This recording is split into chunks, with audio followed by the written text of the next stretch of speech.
Want to transfer all data from your iPhone to your PC, no matter how heavy the backup, video or photo?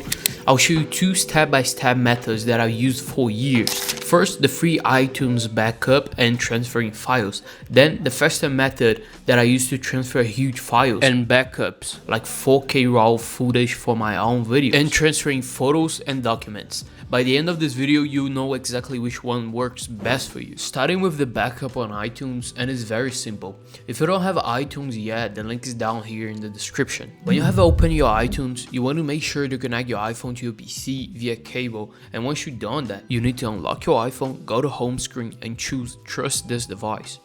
Now you want to head over to this phone icon right here on the top. Now you can choose where you want the backup to be saved, in iCloud or in this PC. I'm gonna choose this computer, and if you encrypt, you'll be able to back up more data. I will encrypt, and you need to insert a password to secure the backup. Type your password and click on set password. It will automatically start backing up your iPhone. It may ask to trust your computer or your phone again, so you need to unlock your iPhone and tap on trust. If you chose this computer without encryption or iCloud, or maybe the download didn't start automatically, you can simply click on backup now and it will start backing up your iPhone. Step 2 is if you want to transfer a video or photo from an iPhone to a PC using iTunes. Later I'll show you a more reliable method and better for huge files. But with this one, you need to plug your phone in your PC, unlock your phone, and it will ask if you want to trust this computer. Just hit trust. Now you're able to access your files through iTunes.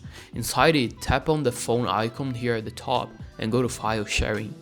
Since iTunes can only access the most external photos of apps, we're gonna work with two apps on your iPhone, Files and Photos. If your file is already on the Files app, all you gotta do is choose an app. For example, I'll choose Blackmagic Camera. I'm gonna open the folder in my iPhone and create a new folder here, transfer example. Now I'll go to the file and move it inside the folder I just created.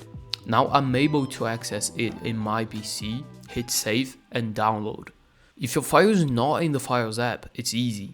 Just find your photo or video in the Photos app, open it, click in the share button and tap on save to files.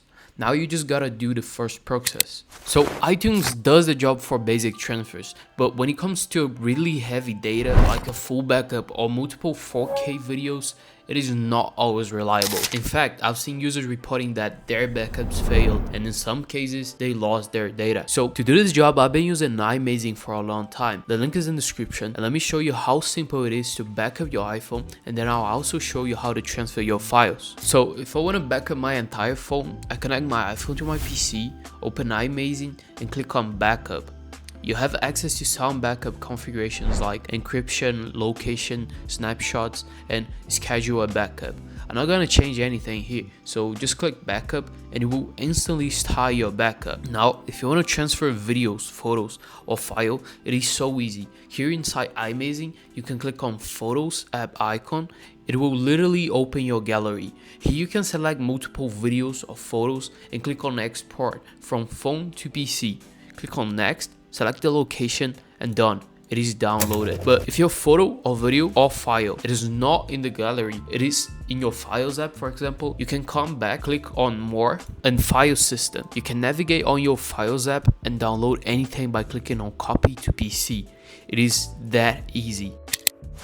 So the iMazing link and the iTunes link are down here in the description. You've seen the two options. You can choose which one you like the best. I personally prefer iMazing. It is so much faster when it comes to transferring data, but that's personal because I transfer a lot of 4K RAW footage. So for me, that's the best option. But anyways, thanks for watching and I'll see you in the next one.